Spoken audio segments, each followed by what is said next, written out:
Hey folks, this is Abel. We are at String Lake at the Grand Tetons. You can see the Grand Teton Mountains right behind us here. And you just couldn't ask for a more perfect day. And along those lines, it's really interesting. So right now it's in the middle of June.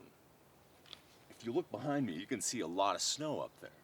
That's because these mountains are around 13,000 plus feet, and elevation makes a massive difference, not only in temperature, but also in the extremity of the weather.